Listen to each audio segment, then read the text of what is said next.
Bismillahirrahmanirrahim. Alhamdulillahi rabbil alamin wa bihi nasta'in.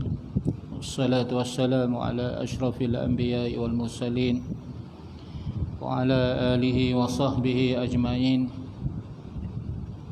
Subhanaka la ilma lana illa ma 'allamtana innaka antal alimul hakim.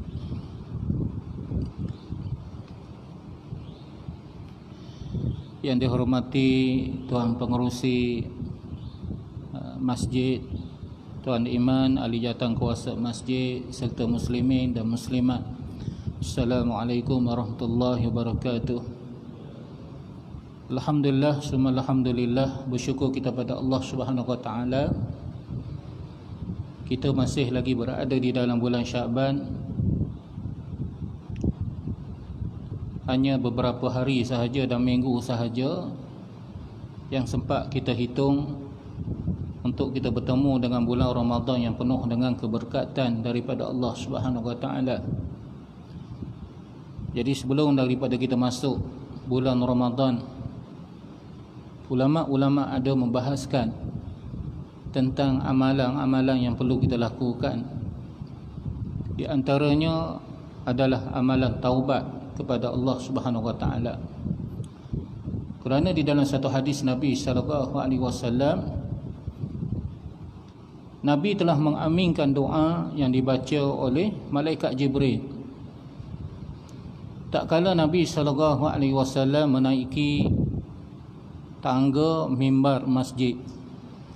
Bila Nabi naik di tingkat yang pertama, lalu baginda Rasulullah sallallahu alaihi wasallam menyebut ghurimaan. Ghurimaan ni maksudnya celaka kalau kita terjemah dalam bahasa Melayu kita. Tetapi ghurima anf ni maksudnya hidung kita tersembang. Anfung tu hidung, ghuriman tu jatuh tersembang sehingga terkena batang hidung. Nah, kalau kita nak terjemah bahasa Arab macam itulah. Yakni pada muka lah.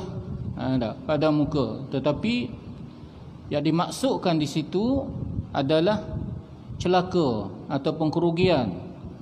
Satu kerugian yang sangat besar, satu kecelakaan yang sangat besar.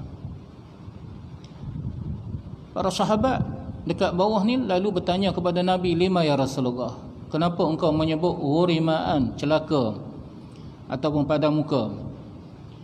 Maka Nabi SAW pun berkata, malaikat Jibril telah datang kepadaku, lalu telah mengilhamkan kepadaku, yakni kepada mereka yang man adraka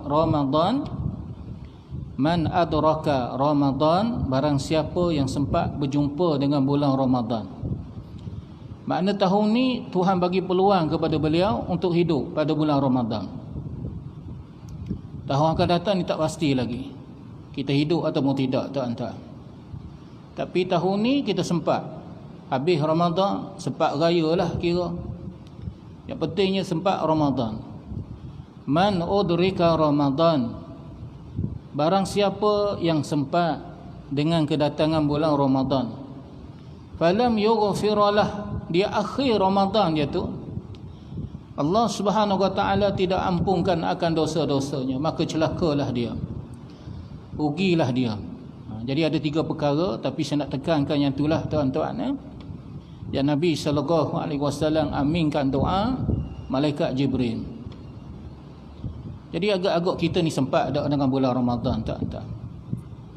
Yang kedua, agak-agak kita sempat lah kan.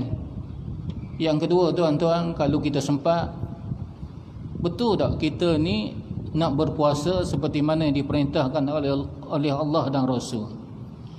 Sebab kita bimbang puasa kita tidak diterima oleh Allah Subhanahu wa taala, maka rugilah kita. Seperti mana doa yang dibaca oleh malaikat Jibril. Sebab itulah, tuan-tuan, tajuk kita dalam kita berusia di usia senja ini, amalan yang paling afdal sekali. Setiap minggu pengajian kita, tuan-tuan, saya tekankan tentang masalah taubat. Saya detailkan tentang masalah taubat seperti mana yang dibahaskan oleh Imam An-Nawawi di dalam kitab ni. kitab Riyadhus Salihin ni bersama dengan saya. Saya ingat ada 4-5 kali dah tak habis-habis lagi introduction bab taubat. Belum lagi masuk hadis, belum lagi masuk ayat Al-Quran berkaitan dengan bab taubah, sebab kita nak detailkan tajuk ini. Tak ada amalan yang paling afdal di dalam usia kita 60-an, 70-an. Bahkan apabila kita nak bertemu dengan bulan Ramadan ni, harap-haraplah kita bertemu dengan Ramadan pada tahun ini, dan mungkin ini Ramadan terakhir dalam hidup kita. Allah terima amalan kita dan kita bertemu dengan malam Lailatul Qadar. Maka dengan sebab itulah Imam Nawawi menyatakan bahawa taubat itu adalah wajib, bukannya sunat. Min kulli zam, kepada setiap dosa, tak kiralah dosa kecil ke dosa besar. Sama ada lelaki ataupun wanita, sama ada muda ataupun tua. Jangan anggap bahawa orang tua sahaja kena taubat, yang muda pun kena taubat juga, tuan-tuan, sebab kita tak tahu bila kita mati. Orang yang dah mati, tuan-tuan, mereka berharap untuk hidup ke dunia ni, untuk menyambut ketibaan bulan Ramadan dan untuk melakukan taubat dan untuk sembahyang sunat taubat walaupun 2 rakaat. Yang kita yang hidup ni, tuan-tuan, kita rasakan lama lagi lah kita hidup ni. Besok masih lagi kita hidup, lusa masih lagi kita hidup. Sebab itulah kita menangguh-nangguhkan taubat kita kepada Allah Subhanahu Wa Taala.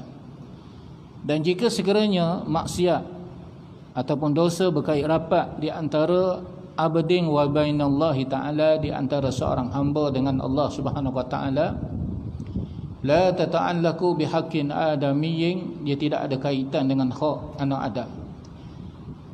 Jadi hak anak Adam ni banyak. Malam ni saya nak bahas, tuan-tuan, berkaitan dengan hak anak Adam ni. Tapi saya baca balik apa yang disebut oleh Imam Nawawi di dalam muqaddimah ataupun introduction berkaitan dengan bab taubat. Maka kata Imam Nawawi, falaha salah satu syurut, maka baginya 3 syarat. Salah satu daripadanya ayuqli'a anil maksiati, tinggal terus maksiat, jangan lagi kita buat, jangan lagi kita ulang-ulang maksiat tersebut, tuan-tuan. Tinggalkan maksiat, itu rukun yang pertama. Kalau tak sah rukun yang pertama ni, tuan-tuan, taubat kita macam mana sekalipun Tuhan tak akan terima. Ditakdirkan kita mati, tuan-tuan, Tuhan tak akan terima amalan kita. Maknanya kita masih lagi mencaci orang, mengata orang.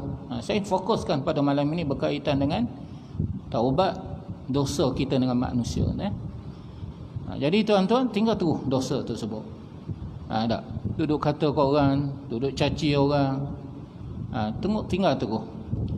Yang kedua, ayyandama an fa'aliha. Yang kedua, menyesal terhadap dosa yang telah kita buat. Lepas-lepaslah. Ya akan datang yang aku tak nak buat dah, ya Allah. Aku nak tinggal dah, ya Allah. Aku tahu bahawa itu adalah dosa. Kita tahu bahawa benda tersebut adalah satu perbuatan yang dimurkai oleh Allah Subhanahu Wa Taala. Allah tak suka kepada perbuatan tersebut. Wasalisu an yanzima alla ya'uda ilaiha abada. Kalau ada peluang, tuan-tuan, kita tengok WhatsApp, tak tahu cerita ni betul ataupun tidak, terus kita forward. Kita dah ada peluang ketika itu, tuan-tuan. Pilihannya, choice-nya di tangan kita. Yang kenapa yang kita tidak detailkan, kita tidak tabayun berita tersebut benar ataupun tidak. Kita pakai forward aja kadang-kadang tu. Bila kita forward, berapa ramai pembaca yang akan melihat, dan kemungkinan juga yang akan forward berita yang kita sebarkan tadi, tuan-tuan, yang kita terima tadi, tuan-tuan. Sedangkan berita tersebut belum pasti lagi kesahihannya, belum betul lagi, belum tahu lagi betul ataupun salah. Jadi jika sekiranya ada peluang untuk kita nak buat dosa, kita tinggalkan terus dosa tersebut. Fa in fuqida ahadun salasah, jika sekiranya salah satu daripada 3 perkara tersebut, tuan-tuan, tercicir. Tercicir maksudnya salah satu daripadanya kita abaikan. Falam tasihha taubatuhu, tak sah taubat dia. Kena taubat semula, Tuhan tak terima taubat dia. Jadi taubat ni dia beza dengan istighfar. Kita memang disunatkan untuk istighfar, untuk taubat. Istighfar ni, tuan-tuan, astaghfirullahalazim, astaghfirullahalazim. Sebab itulah di hadis yang pertama, di dalam bab taubat ni, Imam Nawawi menyatakan, dia bawa satu hadis, wa an Abi Hurairah radhiyallahu anhu qala, daripada Abi Hurairah radhiyallahu anhu qala, sami'tu Rasulullah sallallahu alaihi wasallam yaqul, kata Abu Hurairah, aku dengar Nabi sallallahu alaihi wasallam bersabda. Maknanya hadis ni bukan diambil daripada hadis orang lain. Nah, dia dengar sendiri daripada Nabi sallallahu alaihi wasallam. Nabi sebut depan dia. Nah, wallahi, kata Nabi, inni la astaghfirullah, sesungguhnya aku telah bertaubat kepada Allah. Bagaimana sebelum Nabi nak cerita bahawa dia bertaubat, wa atubu ilaih, dan juga beristighfar dan juga bertaubat tu, Nabi bersumpah dulu dengan Allah. Nak menunjukkan tuan-tuan bahawa betapa seriusnya baginda Rasulullah sallallahu alaihi wasallam ni beristighfar dan bertaubat. Wallahu inni la astaghfirullah wa atubu ilaih. Demi Allah, kata Nabi, sesungguhnya aku beristighfar kepada Allah dan aku bertaubat kepada Allah. Nabi terlebih dahulu sebelum ceritakan kepada kita bahawa baginda yang merupakan kekasih Allah, orang yang paling dekat dengan Allah, manusia yang tidak ada dosa tu. Bahkan kalau ada dosa pun tuan-tuan adalah dosa-dosa kecil tu, Allah Subhanahu Wa Taala ampunkan. Masa tersebut, masa akan datang. Dah. Tetapi Nabi dalam keadaan tanpa dosa tu, Nabi beritahu kepada kita, wallahi, demi Allah, inni la astaghfirullah, sesungguhnya aku ni beristighfar kepada Allah, wa atubu ilaihi, dan juga bertaubat kepada Allah. Jadi kata ulama, ini beza di antara, ini menunjukkan beza di antara istighfar dengan taubat. Istighfar ni lepas sembahyang kita sebut astaghfirullahalazim, astaghfirullahalazim, astaghfirullahalazim. Kenapa kita beristighfar dalam sembahyang kita? Sebab kemungkinan ulama tasawuf lah, kalau ikut ulama tasawuf, dia kata dalam sembahyang kita mungkin ada kecuaian dari sudut rukun fi'li, rukun qauli, rukun qalbi. Bacaan kita dah betul dah, perkataan kita betul dah, perbuatan kita dah betul dah, bacaan kita dah betul dah, tapi hati tak khusyuk, tak ada ikhlas pada Allah, melayang-layang entah pergi ke mana sembahyang. Sebab itulah kita kena istighfar kepada Allah. Ada ulama tasawuf, dia kata lagi, kita beristighfar kepada Allah. Sebab apa? Sebab jangan kita menganggap bahawa kita ni banyak buat amalan-amalan kebaikan, sedangkan dosa kita tu lagi banyak. Dosa kita dengan Allah, dosa kita dengan manusia tak terkira. Belum lagi dosa kita dengan makhluk-makhluk yang lain, dengan binatang, dengan alam dan seumpamanya. Banyak sangat. Jadi janganlah kita bangga sangat bahawa kita ni banyak melakukan amal kebaikan. Bahkan kemungkinan riak pula, nak tunjuk-tunjuk kepada orang, boleh datang ke masjid dan seumpamanya. Jadi ulama fiqh kata, sebab itu adalah sunnah Nabi. Kita memang diperintahkan untuk beristighfar kepada Allah Subhanahu Wa Taala setiap detik dan saat, hatta dalam sembahyang, di luar sembahyang. Di dalam sembahyang pun kita minta istighfar dengan Allah, baca kunut, tak? Wa astaghfiruka wa atubu ilaih. Kita sebut di dalam kunut kita tu, tuan-tuan. Tak? Selain daripada kita minta petunjuk dan seumpamanya. Maka luar daripada sembahyang pun, lepas sembahyang je tuan-tuan, istighfar kepada Allah. Itu istighfar. Taubat ni, ni tiga perkara ni. Beza di antara taubat dengan istighfar. Istighfar kita minta ampun dengan Allah. Taubat dengan kita, yang pertamanya meninggalkan dosa, yang keduanya kita menyesal, yang ketiganya tuan-tuan, kita berazam untuk tidak lagi melakukan dosa tersebut jika sekiranya ada pilihan, ada peluang di tangan kita, tuan-tuan. Jadi sebab itulah Nabi SAW menjelaskan kepada kita beza di antara istighfar dan taubat. Jadi Nabi beristighfar, bayangkan tuan-tuan, fi yaumin, pada satu hari, kata Nabi, aksara min sab'ina marrah, lebih daripada 70 kali. Ulama ada membahaskan, yang dimaksudkan dengan sab'ina marrah tu 70 kali tu bukannya semestinya 70 kali.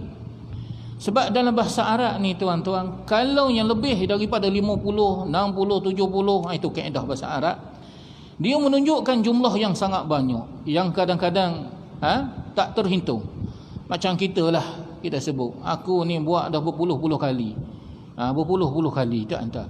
Makna berpuluh-puluh kali tu maksudnya menunjukkan banyak lah, menunjukkan banyak. Jadi dalam bahasa Arab cukup dengan kita sebut 70 kali itu menunjukkan banyak lah tu tuan-tuan. Bukannya maknanya 3 kali lepas daripada sembahyang aja itu pun ada istighfar lepas daripada sembahyang. Kalau tak ada istighfar lepas daripada sembahyang ni, kita ni tuan-tuan istighfar kepada Allah Subhanahu Wa Taala. Bahkan kadang-kadang tak sempat nak istighfar. Lepas sembahyang tuan-tuan terus tengok handphone ada. Sebab masa sembahyang tak ada internet, tak tutup teng, bahkan bunyi macam-macam panggilan dan seumpamanya. Jadi Nabi SAW betapa seriusnya minta ampun dengan Allah sehingga 70 kali.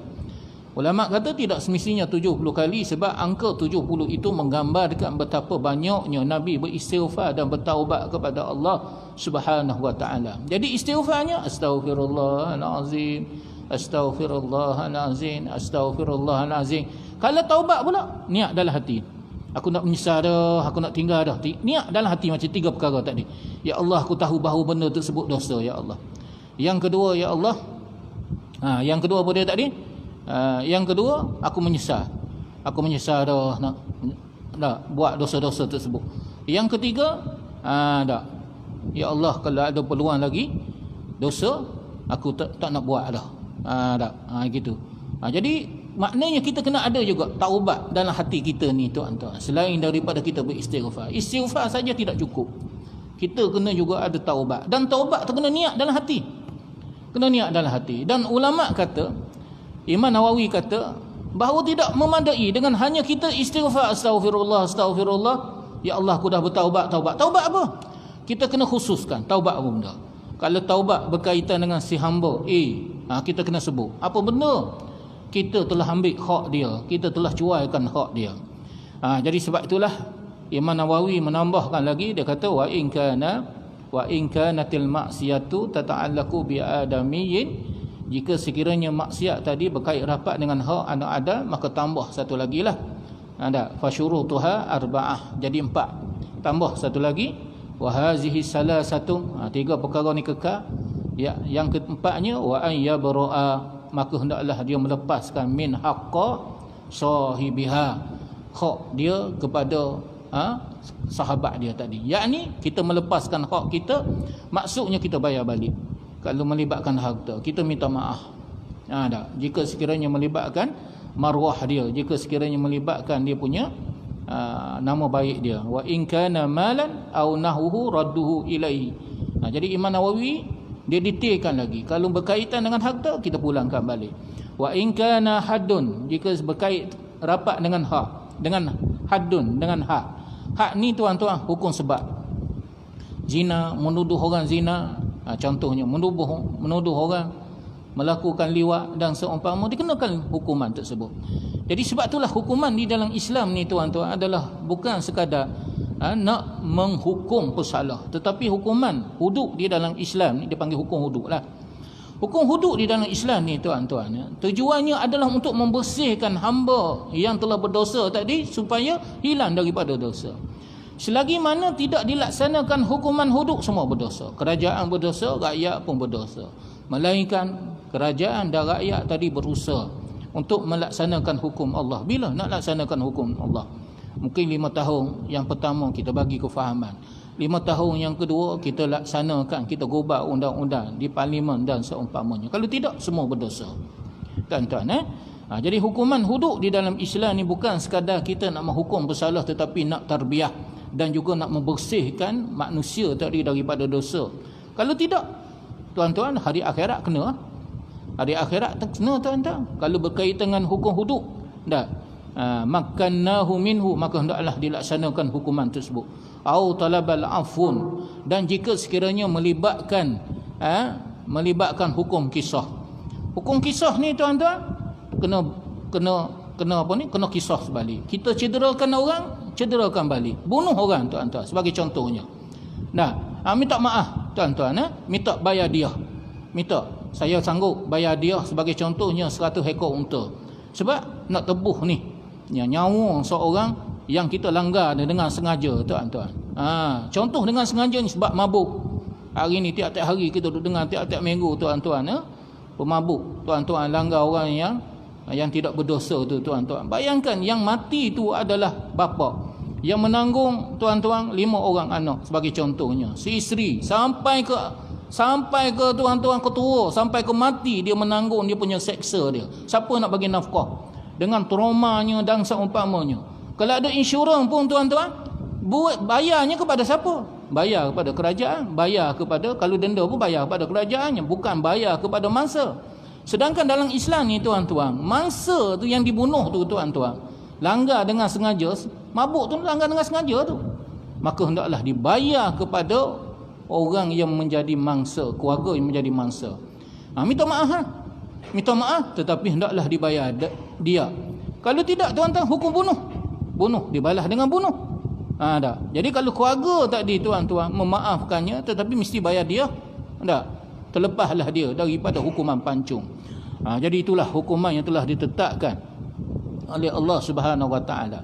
Wa in taba min ba'daha, jika sekiranya dia telah bertaubat sebahagian daripada dosa, yakni dia ingat, dia istighfar, dia bertaubat daripada dosa satu, sahhat taubatuhu, sahlah taubatnya jika sekiranya memenuhi 4 perkara tadi.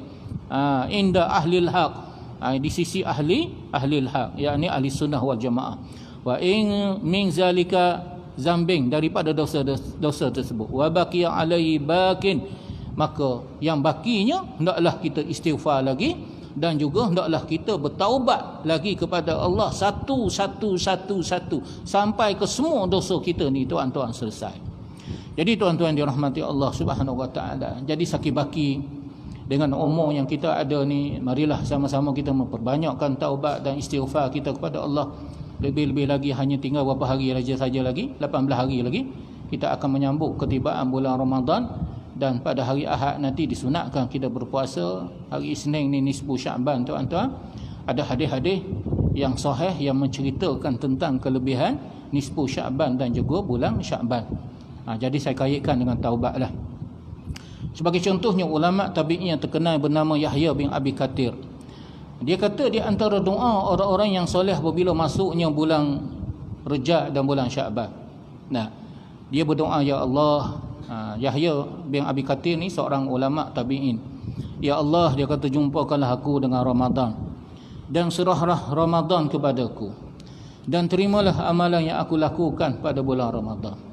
Bermula daripada bulan Rejab lagi mereka berdoa, bila masuk bulan Sya'ban mereka terus berdoa, ya Allah, jumpakanlah aku dengan Ramadan, ya Allah, jumpakanlah aku dengan Ramadan, ya Allah, jumpakanlah aku dengan Ramadan. Jangan mati ni sekarang ni, dan serahlah Ramadan kepadaku. Sebab berapa ramai yang Allah Subhanahu Wa Taala pertemukan dengan Ramadan, Allah tak serah. Akhir Ramadan falam yughfirlah, Allah tak ampunkan dosa dia. Dia tak dosa, Allah tak ampunkan dosanya sebab berkait rapat dengan hak manusia. Dia tak minta maaf dengan manusia sebelum tibanya bulan Ramadan. Ini, tuan-tuan, kita tekankan sangat dalam bab ini, tuan-tuan. Kalau dosa kita dengan manusia ni paling payah. Kata Imam Al-Maqdisi, dosa kita dengan Allah ni paling payah. Dosa kita dengan Allah Subhanahu Wa Taala senang Allah terima taubat kita. Dan akhir sekali, setelah Allah Subhanahu Wa Taala serahkan Ramadan kepadanya, terimalah amalan yang kami lakukan pada bulan Ramadan. Sebab apa? Sebab berdasarkan kepada doa Nabi sallallahu alaihi wasallam, Allahumma balighna, Allahumma barik lana fi Rajab wa balighna Ramadan. Ya Allah, berkatilah kami pada bulan Rajab, bulan Syaban, dan sampaikanlah usia kami sehingga bulan Ramadan. Ibn Rajab Al-Hambali di dalam kitabnya Lataiful Ma'arif, Ibn Rajab Al-Hambali telah menakalkan kata-kata ulama-ulama salah. Ulama salah ni, tuan-tuan, mereka ni berdoa kepada Allah, Allahumma balighna Ramadan, ya Allah, pertemukanlah kami dengan bulan Ramadan. Qala ba'dus salaf kanu yad'una Allah 6 ashhur ay yuballighahum syahra Ramadan. Golongan salah ni berdoa kepada Allah selama 6 bulan, tuan-tuan. Bukan sekadar bulan Rejab je, bukan sekadar bulan Syaban je. 6 bulan sebelum tibanya bulan Ramadan, ayyubalighahum, supaya Allah mempertemukan mereka syahra Ramadan dengan bulan Ramadan. Betapa mereka ni bersungguh-sungguh tuan-tuan untuk nak melakukan amal ibadat pada bulan Ramadan. Sebab mereka tahu bulan Ramadan bulan yang penuh dengan keberkatan, kenikmatan, bulan yang penuh dengan keampunan. Summa yad'una Allah sittata ashhur an yataqabbalahu. Selepas Ramadan kita masjid tak mari dah. Nah, sembahyang sunat tarawih memang tak ada dah. Nah, kau ada lagi sembahyang sunat tarawih lepas Ramadan? Tak ada dah, tak. Rugi kalau tak buat sembahyang sunat tarawih. Nah, sembahyang sunat witir, Nabi tak pernah tinggal sembahyang sunat witir tuan-tuan. Kita lepas Ramadan tak ada lah witir tuan-tuan. Mujur ada Ramadan barulah buat witir. Golongan salah ni tuan-tuan, selepas Ramadan mereka bersungguh-sungguh beribadat dan berdoa lagi kepada Allah selama 6 bulan. Dengan mengharapkan kepada Allah an yataqabbalahu, supaya Allah menerima amalan yang mereka lakukan pada bulan Ramadan. Kita masjid tak mari dah. Ngaji tak payahlah.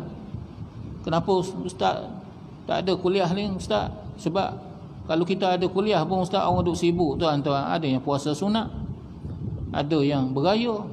Yang beraya tu tak tahannya tuan-tuan.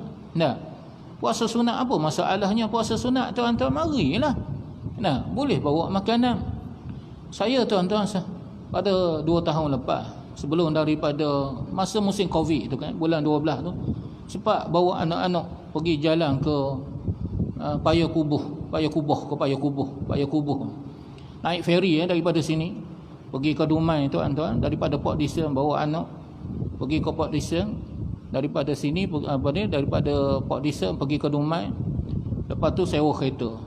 Kat sana banyak kereta tuan-tuan Lalu ke Pekanbaru, daripada Pekanbaru tuan-tuan pergi ke Payakubuh, lepas tu 4-5 hari berjalan dekat Padang, dekat Bukit Tinggi.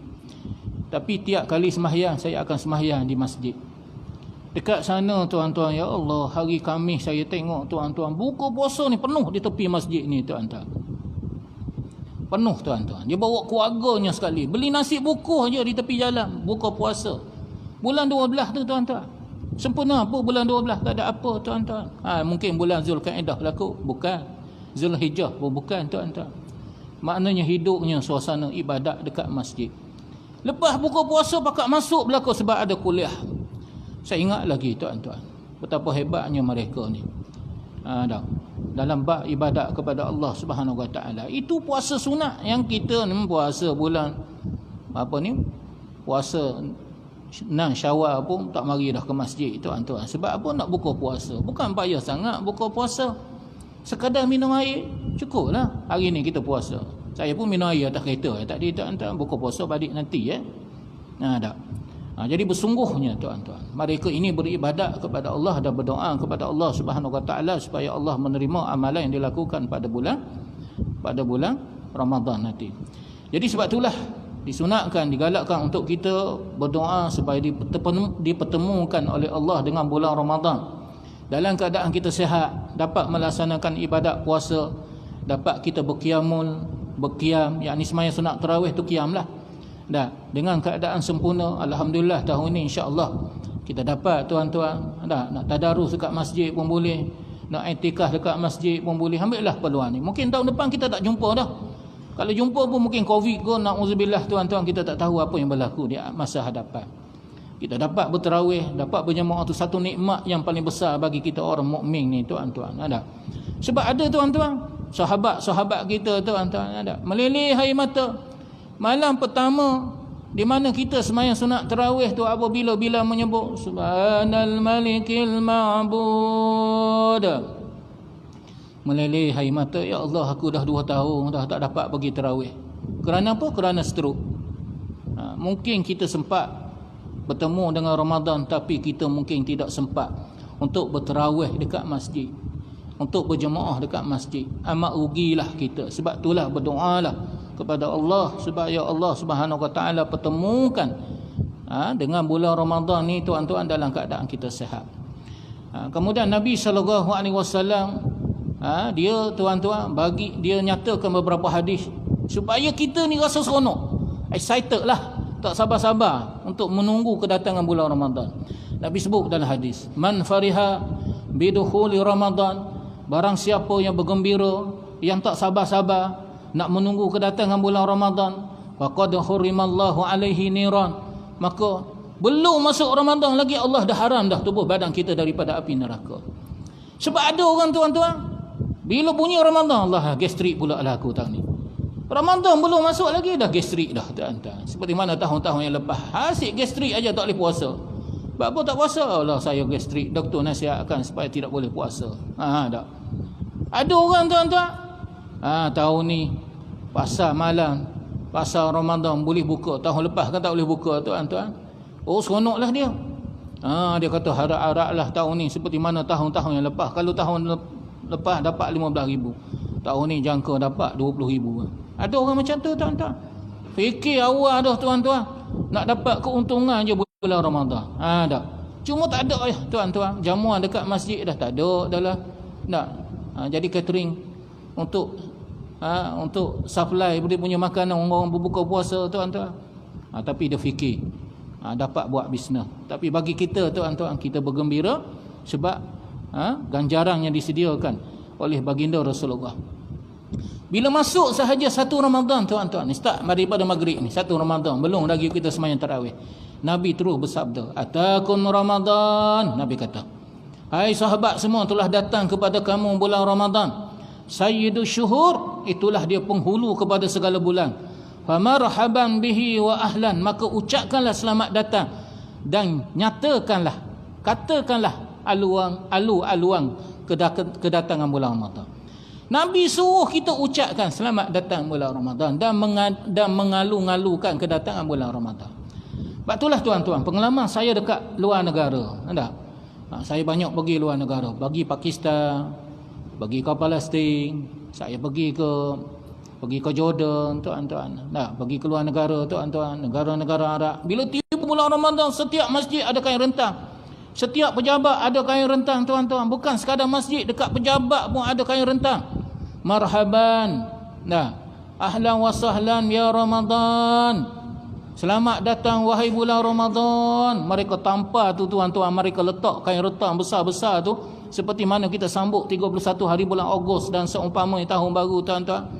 Dan mereka pasang tanglung-tanglung ni tuan-tuan. Ni macam ni, dia panggil apa ni?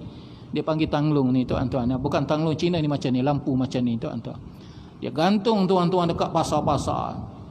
Dekat pasar-pasar, dekat masjid, dekat mana. Nak menggambarkan itulah bulan Ramadan, supaya nak menghidupkan suasana bulan Ramadan. Sebab itulah saya cadangkan tuan-tuan, dekat mana pun saya ceramah saya cadangkan. Apa salahnya ahli jawatan kuasa masjid tuan-tuan letak sikit kain rentang kat depan tu tuan-tuan, selamat datang bulan Ramadan, bulan zikrullah, bulan Al-Quran, bulan kita tinggalkan maksiat contohnya. Daripada pengerusi dan ahli jawatan kuasa masjid letak nombor akaun, supaya orang nak menderma. Kita letakkan tentatif program kita. Tahun ni mungkin tak boleh tuan-tuan nak buka puasa dekat masjid. Kita letak apa? Tabung untuk ibu tunggal, tabung untuk anak yatim, tabung untuk apa lagi tuan-tuan. Ini satu peluang tuan-tuan untuk kita menggalakkan orang ni menghidupkan bulan Ramadan ni dah. Selain daripada kita cerita setiap malam ada semayang sunat tarawih. Kalau dekat Kuala Lumpur tu siap dengan penceramahnya sekali, pentazkirahnya sekali, setiap malam ada pentazkirahnya. Mungkin tahun ni tak ada lah tuan-tuan. Siap tuan-tuan dengan buka puasanya. Lebih hebat lagi kalau dekat Mesir tu tuan-tuan ya, letak 2 kain rentang ataupun 1 je kain rentang, ditulis apa? Al-Maidatur Rahman. Al-Maidah ni jamuan. Jamuan untuk Ar-Rahman, untuk Allah. Makna dekat masjid tu dia anjurkan tuan-tuan apa dia? Jamuan berbuka puasa dan juga bersahur. Beratus-ratus orang yang datang. Jadi orang-orang kaya ni tuan-tuan tak payah fikir dah. Tak payah fikir dah tuan-tuan nak bagi sedekah, dia bagi kepada masjid, masjid buat jamuan dekat apa ni? Dia bagi duit dekat masjid, masjid buat jamuan. Penuh orang. Sebab itulah sembahyang tarawih dia meriah, sembahyang Jumaat, sembahyang maghrib dia meriah tuan-tuan. Kalau kita ajnabi ni, orang luar ni tuan-tuan, selain daripada orang Arab lah, orang Mesir, kalau pergi tu tuan-tuan, dia sediakan satu tempat khusus dalam bilik. Tak bagi kita ni bercampur dengan orang-orang Mesir. Sebab orang Mesir ni tuan-tuan makan sikit, lepas tu bukuh belaka.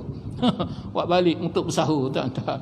Untuk buat balik untuk anak-anak dia dan seumpamanya. Dan makan mereka ni tuan-tuan gelojoh.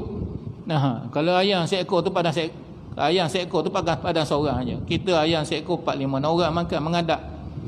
Dia hidangkan khusus untuk pelajar-pelajar Mesir, untuk pelajar-pelajar Malaysia. Jadi itulah dia tuan-tuan, apa yang berlaku kepada bulan Ramadan. Dan apabila nak masuk bulan Ramadan, satu hadis Nabi bagaimana Nabi telah mengajar kepada kita ni buat persiapan, persediaan. Kata Aisyah, aku tidak pernah nampak Nabi SAW menyempurnakan puasa melainkan 30 hari pada bulan Ramadan.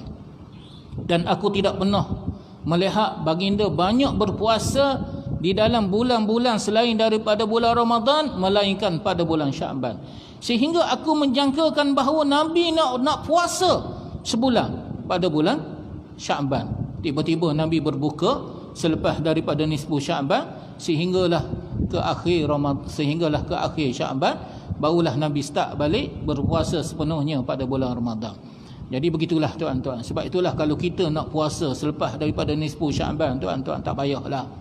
Melainkan kepada mereka yang masih ada lagi qada puasa dia. Dah. Hari Syak 30 Syaban tu pun kita kena puasa. Bagi orang yang ada lagi puasa ganti. Tapi kalau baru nak start selepas nisfu Syaban, mengikut mazhab Syafi'i kita, hukumnya adalah makruh. Dan ada ulama juga menyebut sebagai makruh tanzihi. Kita azan dulu insya-Allah.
Asyhadu an la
Allahu Akbar, Allahu Akbar.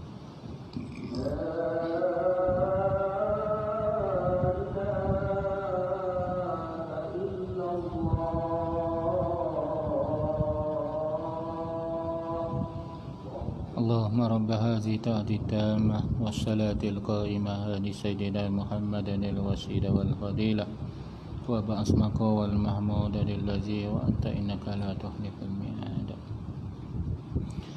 Jadi seterusnya persediaan membaca Al-Quran. Tadi kita sebut persediaan untuk berpuasa, persediaan bertaubat kepada Allah ni sebelum masuknya bulan Ramadan. Berkata Anas bin Malik, apabila masuk saja bulan Syaban, orang-orang Islam menilik masahah-masahah mereka dan mengkhatamkan Al-Quran sebelum masuknya bulan Ramadan. Jangan kita tunggu bila masuk Ramadan barulah nak buka Quran. Ada seorang ulama kata, jika sekiranya kamu dapati bahawa masahah yang ada di atas rak kamu itu berdebu, ketahuilah bahawa hati kamu sebenarnya berdebu. Menunjukkan bahawa tuan-tuan kita ni tak pernah buka Al-Quran. Lama sangat dah tak buka Al-Quran sampai kepada buku Quran. Tak. Dan juga membacanya dan mengkhatamkannya. Okey, itu yang pertama. Yang kedua, kata Anas bin Malik, mereka juga mengeluarkan zakat dan juga banyak bersedekah bagi membantu fakir miskin dan golongan yang lemah bagi mereka berpuasa pada bulan Ramadan. Kita semua nak buat pada bulan Ramadan. Nak baca Quran bulan Ramadan, puasa lagilah bulan Ramadan, keluar zakat bulan Ramadan, sedekah bulan Ramadan. Ni nak bagi kepada ibu-ibu tunggal, anak yatim bulan Ramadan. Nak panggil anak-anak yatim buka puasa bulan Ramadan. Sampai ke sekolah anak-anak yatim tu tuan-tuan, sekolah tahfiz terpenuh. Sebab apa? Banyak sangat yang booking tuan-tuan. Tiap malam dah ada dah ustaz. Ini cerita lepas-lepas lah. Tiap malam dah ada dah. Kita baru nak booking. Tuan-tuan, begitulah. Jadi startnya bila? Lepas 15 Ramadan. Awal Ramadan mereka nak makan apa? Jadi sebab itulah tuan-tuan, kalau nak bagi sedekah awal-awal ni lah, supaya mereka dapat membeli makanan untuk mereka berpuasa di awal bulan Ramadan. Jadi seterusnya tuan-tuan, di antara persiapan dan persediaan seterusnya adalah bila kita dah masuk nisfu Syaban ni. Jadi bulan Syaban ni ada satu hari yang dinamakan sebagai nisfu Syaban. Jadi berkaitan dengan nisfu Syaban ni ada hadis, ada yang sahih. Maka kita disunatkan, digalakkan untuk beramal ibadat sebanyak yang mungkin pada bulan Syaban, khususnya pada nisfu Syaban yang jatuh pada hari Isnin ni. Isnin tu kita puasa, malam tu tuan-tuan kita buat ibadat. Bukan khusus untuk baca Yasin je. Masyarakat kita nisfu Syaban baca Yasin, itu yang kita tengok dalam kitab tu. Ada ulama sebut, Ibn Hajar Asqalani sebut, siapa yang baca Yasin 3 kali itu adalah bid'ah. Sebab apa yang kita duk baca Yasin tuan-tuan pada malam nisfu Syaban? Tak boleh buat amalan ibadat lain ke? Kalau ada kelas pengajian, datanglah kelas pengajian. Buat tu buat sembahyang sunat hajat. Kalau masjid tak nak buat, kita buat sendiri. Jangan bergantung kepada masjid. Kita buat sembahyang sunat taubat malam tersebut tuan-tuan. Balik rumah sembahyang, nak bangun pukul 3, pukul 4 sebelum daripada subuh ke. Nak baca Yasin, baca sendiri. Tak perlu kita ramai-ramaikan, tak perlu baca 3 kali. Ini kali yang pertama kita baca supaya Allah murahkan rezeki. Nabi tak ajar. Kali yang kedua kita baca supaya Allah ampunkan dosa-dosa kita yang lepas. Kali yang ketiga apa dia? Tak ingat dah tuan-tuan. Kecil-kecil dulu memang ada dah, sekarang ni tak ada dah tuan-tuan. Kalau kat Kuala Lumpur tu, masa saya mengajar nisfu Syaban, ustaz mengajar macam biasa. Tak ada dah kita buat macam-macam tu, tak ada dah. Nabi suruh kita beramal aja tuan-tuan. Menuntut ilmu tu lebih afdal daripada kita baca Yasin. Macam malam Jumaat ni, macam itulah, samalah. Juga disunatkan untuk kita memperbanyakkan amalan-amalan lain lah, seperti mana kita sebut tadi, sembahyang sunat, istighfar, taubat, perbanyakkan, sedekah, perbanyakkan. Memang ada hadis yang khusus yang menyebut bahawa malam nisfu Syaban ni Allah akan angkat amalan kita. Tuhan angkat amalan kita setahun sekali dan dipersembahkan kepada Allah Subhanahu Wa Taala. Hadis yang sahih yang diriwayat daripada Usamah bin Zaid. Usamah bin Zaid tanya Nabi sallallahu alaihi wasallam, "Wahai Rasulullah, aku tidak pernah melihat tuan hamba banyak berpuasa seperti mana tuan hamba berpuasa pada bulan Syaban. Kenapa tuan hamba banyak berpuasa pada bulan Syaban ni?" Apa jawab Nabi sallallahu alaihi wasallam? Qala zalika syahrun, itulah dia suatu bulan yughfulu nasu anhu, di makna manusia ni lalai akan dia. Tengok-tengok dah nisfu Syaban dah. Kita duk sibuk tuan-tuan. Dah ni lepas PKP ni dah bebas dah sikit dah lah. Banyak kenduri ni. Hari Sabtu tak boleh dah. Hari Ahad tak boleh nak puasa dah. Dah banyak kenduri. Dah. Hantar anak pergi ke sana, pergi ke sini. Macam-macam dah. Buat persiapan Ramadan lah. Dah siap dah beli lansir. Nak jahit lansir, jahit baju raya anak-anak tuan-tuan duk sibuk.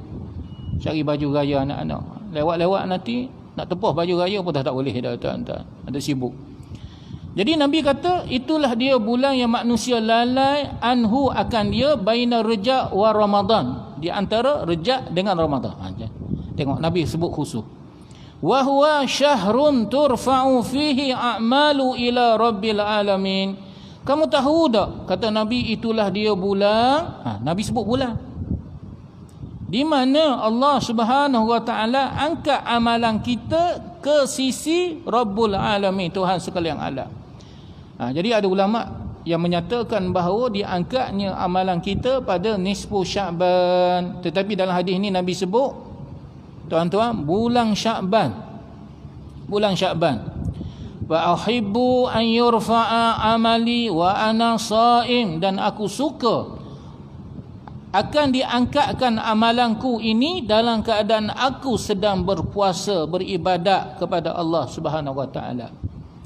Jadi pengajaran daripada hadis ini yang pertama, bulan Syaban bulan yang paling banyak baginda berpuasa berbanding dengan bulan-bulan yang lain. Bulan Syaban bulan kebanyakan manusia lalai, meninggalkan amalan-amalan ibadat puasa khususnya, datang ke masjid, beristighfar, bertaubat, bersedekah. Maka waktu di mana manusia lalai seperti itulah, kalau kita boleh hidupkan sunnah Nabi ni tuan-tuan, pahalanya adalah berlipat kali ganda. Ibn Rajab Al-Hambali di dalam kitabnya Lataiful Ma'arif, dia berkata dalam hadis ini terdapat dalil mengenai dianjurkan kita melakukan amalan ketaatan di saat manusia lalai. Kita hidupkan masjid, kita hidupkan amalan-amalan sunnah Nabi yang Nabi buat ni tuan-tuan, seperti mana kita sebut tadi. Tak kalau manusia lalai kita hidupkan suasana seperti ini, orang tak nak datang berjemaah tuan-tuan, kita buatlah program dekat masjid macam-macam pengajian. Ustaz, kalau buat pengajian pun tak datang juga orang yang sama. Tengok orang yang sama juga datang. Tak apa tuan-tuan, Tuhan bukan nilai dari sudut ramai ataupun tak ramainya orang datang. Tuhan tengok segala amalan yang kita buat. Kalau Tuhan nak tengok natijahnya tuan-tuan, semua para anbiya gagal di dalam melaksanakan misi dakwah dia. Boleh kita kata macam tu? Tidak. Habis tu tak ada seorang pun Nabi yang dapat menegakkan negara Islam, melainkan Nabi kita Muhammad aja. Adakah seluruh para anbiya gagal dalam dakwah dia? Tidak. Kejayaan bukan diukur tuan-tuan sejauh mana manusia tu ramai ataupun tidak mengikut dakwah. Nabi Nuh alaihissalam 950 tahun. Berapa orang aja yang ikut dakwah dia tuan-tuan? Tak sampai 100 orang. Adakah dia boleh gagal? Tidak. Bukannya diukur tuan-tuan dari sudut jumlah mereka yang mengikutinya, tetapi diukur sejauh mana kita ni buat kerja seperti mana yang Allah Subhanahu wa taala perintahkan kepada kita. Yang memberi kejayaan kepada kita adalah Allah Subhanahu wa taala. Jadi beribadat di waktu orang lalai ni tuan-tuan, kita buat program di waktu di mana manusia lalai, kita ajak dia datang ke masjid, malam ni ada ceramah. Ikutlah, siapa yang nak buat jamuan, buatlah jamuan, bagi makan kepada orang yang datang ke masjid, bagi makan kepada orang. Tuan-tuan, pahala yang sangat besar tuan-tuan. Nak buat tahlil ke, nak buat apa ke, bukan kita khususkan pada malam nisfu Syaban kita buat tahlil. Malam-malam lain pun kita buat tahlil juga. Itu tuan-tuan, pahala dan ganjarannya besar tu tuan-tuan. Jadi kesimpulannya bulan Syaban penuh dengan keistimewaan, maka kita lebih istimewa lagi kalaulah kita ni tuan-tuan buat amal ibadat pada malam nisfu Syaban. Kerana malam tersebut dikenali dengan malam yang keseparuh daripada bulan Syaban. Kerana Nabi SAW sebut hadis secara khusus tentang malam nisfu Syaban. Tadi Nabi sebut hadis berkaitan bulan Syaban. Hadis yang lain, hadis yang sahih daripada Muaz bin Jabal, Nabi sebut secara khusus malam nisfu Syaban. Tak ada orang yang nak pertikaikan hadis ni, tuan-tuan. Ada, walaupun puak-puak Wahabi pun, tuan-tuan, mereka mengakui. Semua mereka ni marah apabila kita ni khususkan malam nisfu Syaban baca Yasin aja. Amalan lain boleh buat, mereka kata. Betul juga. Tak. Qala Rasulullah sallallahu alaihi wasallam yutli'ullah ila khalqihi lailata nisfi minasy-Sya'ban. Allah Subhanahu wa taala akan menjenguk hamba-hambanya pada malam nisfun minasy-Sya'ban. Nabi sebut lailata nisfi minasy-Sya'ban, malam nisfu daripada Sya'ban. Fayaghfiru li jami'i khalqihi, ketika itu Allah ampunkan dosa-dosa orang yang beribadat pada malam tersebut. Tak? Maknanya bukan khusus dia buat ibadat malam tu saja. Bulan-bulan lain, bahkan pada bulan Syaban pun dia buat ibadat, tapi pada malam tersebut dia lebih lagi bagi fokus kesungguhan dia. Illa li musyrikin, melainkan orang yang syirik kepada Allah. Yang kedua kata Nabi, au masyahinin, ataupun orang yang melakukan pecah belah, yang dia berkelahi aja, yang tak minta maaf dengan orang, yang ada dosa dengan manusia, seperti mana kita sebut tadi. Selagi mana kita ada dosa dengan orang, tuan-tuan, Tuhan tak akan terima amalan kita. Ini besarnya, bahayanya, bahananya dosa berkaitan rapat dengan manusia ni, tuan-tuan. Jadi pada malam, bahkan pada bulan Syaban, kita digalakkan untuk memperbanyakkan sedekah. Dan juga disebut di dalam hadis yang lain, di mana Nabi menggalakkan para sahabat menginfakkan harta benda mereka semampu yang mungkin pada bulan Syaban, khususnya pada nisfu Syaban. Tiba-tiba ada seorang sahabat bernama Ulbah bin Zaid bin Harisah. Dia telah berkata, saya tidak mempunyai apa-apa untuk disedekahkan kerana saya terlalu miskin ya Rasulullah. Para sahabat ni kalau miskin-miskin sungguh, tuan-tuan. Dia nak kahwin, Nabi tanya, kamu ada tak harta mas kahwin nak bagi kepada isteri kamu tu, bakal isteri kamu tu? Nah, dia kata tak ada. Habis tu apa yang kamu ada? Ada. Dia kata ada cicing besi aja. Cuba kamu tanya pasangan kamu tu, dia sanggup tak terima mas kahwin cicing besi? Sanggup? Okey. Nabi pun langsung ke perkahwinan. Ada lagi seorang sahabat tu, tuan-tuan, sampai kau tak ada harta, cicing besi pun tak ada. Nabi kata, ada surah yang kamu hafal? Adalah qul huwallah. Mungkin orang Badui ke apa, tuan-tuan, baru masuk Islam. Tanya tu pasangan dia, sanggup tak terima mas kahwin baca qul huwallah? Allahu akbar, tuan-tuan. Kita tak ada duit, tapi dalam bank banyak lagi, insya-Allah. Tanah bereka-eka. Tak. Tapi para sahabat ni, tuan-tuan, kalau tak ada sungguh. Dalam satu perang, apabila Nabi memerintahkan kepada umat Islam menginfakkan harta benda untuk buat dana jihad dalam perang Tabuk, tiba-tiba seorang sahabat datang, ya Rasulullah, ini aja harta yang aku ada. Tengok-tengok, tuan-tuan, 3 biji periuk tanah. Dia kata, aku ada 5 biji periuk tanah, ya Rasulullah. Aku bawa ni 3 biji, mudah-mudahan ada yang sanggup membelinya untuk aku hadiahkan, untuk aku sedekahkan fi sabilillah. Nabi menangis ketika itu, tuan-tuan. Tengok sahabat, tuan-tuan, pengorbanan mereka. Maka Nabi pun tanya, hai sahabat, ada tak di kalangan kamu yang sanggup beli ni periuk ni, sebab dia nak sedekah? Tiba-tiba Abu Bakar kata, aku bayar dengan 3 dirham. 3 dirham, tuan-tuan, besar nilainya. Begitulah dia para sahabat, tuan-tuan. Jadi termasuklah, tuan-tuan, sahabat yang bernama Ulbah bin Zaid bin Harisah ni, dia tak ada harta. Dan dia berkata lagi, saya hanya mampu bersedekah dengan maruahku. Yakni beliau memaafkan semua kesalahan orang terhadap beliau dan menggugurkan hak dia. Menggugurkan haknya terhadap orang tersebut. Orang ada hutang, kita gugurkan. Orang yang buat salah, fitnah kepada kita, jatuhkan kita, tuan-tuan, kita maafkan. Payah ni, tuan-tuan. Kita tengok muka orang yang fitnah kita, yang jatuhkan kita, tuan-tuan, kita tak boleh tengok muka dia, teringat tentang dosa. Orang hutang dengan kita 50,000, dah 10 tahun dah, 20 tahun dah, tak larat kita nak minta tiap-tiap tahun, tiap-tiap bulan.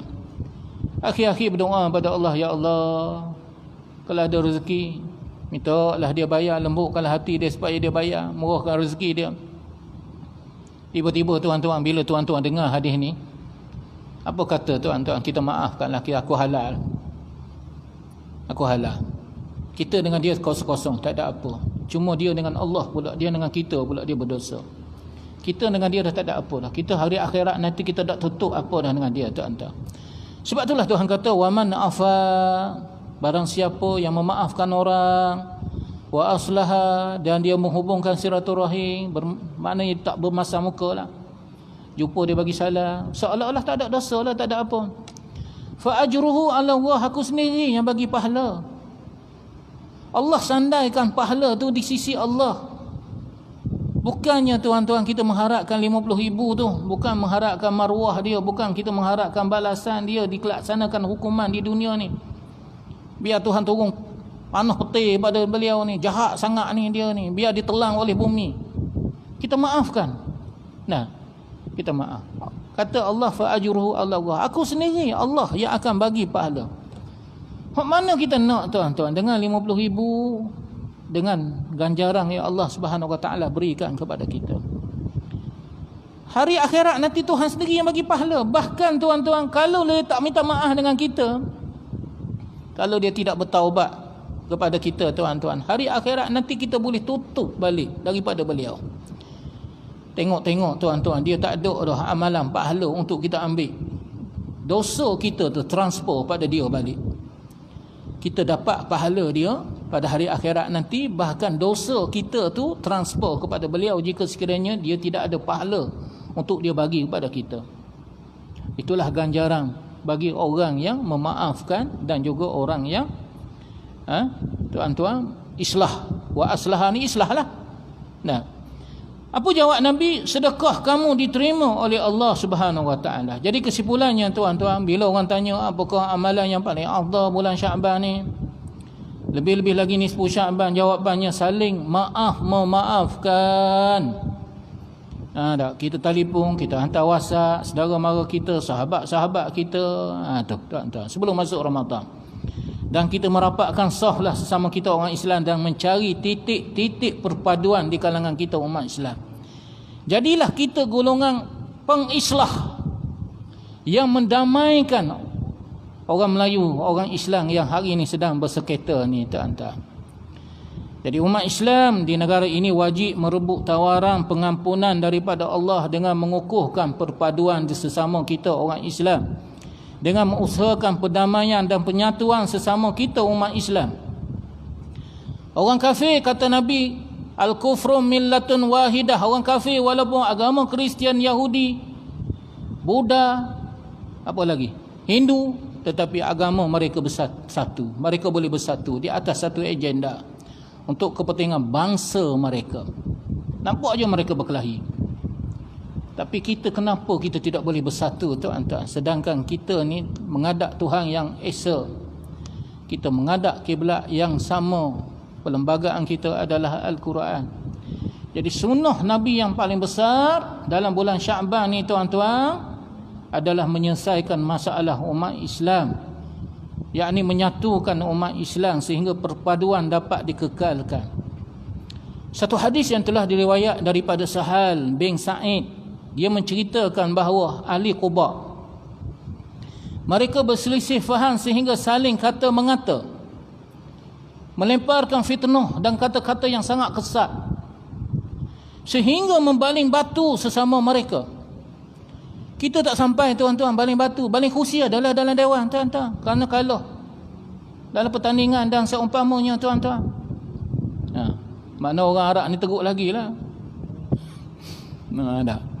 Jadi mereka ni tuan-tuan cepat berkelahi, cepat memaafkan. Kita ni tuan-tuan bila dah silap sampai ke sudah kita ni berdendam. Tuan-tuan, saya tengok dengan mata kepala saya sendiri. Saya duduk di Mesir 7 tahun. Orang Arab bila berkelahi, dia langgar orang tuan-tuan, langgar kereta tuan-tuan, berkelahi tu pukul, bawa steering kereta tu tuan lah, bawa dia punya kunci kereta tu pukul sampai ke berdarah kepala tuan-tuan. Tapi tiba-tiba ada seorang hamba Allah, sallu ala Nabi, dia kata, selawat kepada Nabi, ingatlah kepada Nabi. Tiba-tiba boleh berpeluk. Akhirnya bawa kawan dia berdarah tadi tuan-tuan, dia bayar masuk hospital. Kita ada macam tu tuan-tuan. Kita sampai ke sudah dendang ke sumak kita tuan-tuan. Orang Arab memang cepat panah barang tetapi dia cepat memaafkan. Cuba tengok hadis ni. Sampai ke baling batu. Kita baling kursi, tepuk meja biasa, tepuk meja dalam mesyuarat. Maka dengan pantas baginda Rasulullah sallallahu alaihi wasallam berkata kepada para sahabat, "Pergilah kamu bersama dengan kami." Nah, Nabi ajak golongan pengislah ni. Kita kena ada golongan pengislah ni tuan-tuan. Golongan yang duduk tengah-tengah ni. Di antara dua puak yang berkelahi ni, tiga puak yang berkelahi ni tuan-tuan. Orang Melayu kita, orang Islam kita ni. Pergilah kamu bersama-sama dengan kami untuk mendamaikan mereka. Jadi tidak salah untuk kita mengadakan kerjasama tahaluf dengan orang yang bukan Islam. Tetapi penilaian utama kita yang perlu jelas dalam minda kita orang Islam ni tuan-tuan. Jika kita orang Islam boleh menjalin hubungan dengan orang yang menolak hukum Allah, orang yang menolak syariat Allah, orang yang menolak Nabi sallallahu alaihi wasallam sebagai nabi akhir zaman yang tidak mengiktiraf kerasulan Rasulullah, apa alasan kita untuk kita tidak boleh berbaik-baik sesama-sama kita orang Islam atas nama Allah, semata-mata kita mengakui bahawa kita umat Nabi Muhammad, kerana kita mengaku kita Tuhan yang sama Allah, kerana kita mengaku kita berkiblatkan yang sama, Al-Quran yang sama. Jadi mengusahakan perpaduan di kalangan umat Islam adalah satu kefaduan. Penyatuan itu merupakan satu kefaduan. Perpecahan merupakan satu azab. Lihatlah sejarah Melaka, bagaimana apabila dah orang Melayu kita, orang Islam kita tuan-tuan berpecah, akhirnya mengundang kedatangan penjajah Portugis. Kerajaan Melayu, kerajaan Islam Sepanyol boleh jatuh kerana berlakunya perpecahan di kalangan umat Islam. Singapura, apa yang terjadi dahulu adalah kerajaan Islam, tempat di mana raja-raja Melayu kita tuan-tuan berlabuh di sana, melarikan diri dan seumpamanya. Apabila berlakunya perpecahan di antara Temenggung A dengan Temenggung B, saya tak nak sebutlah, tuan-tuan tahu semua sejarah, sehingga mengundang Inggeris untuk datang tuan-tuan.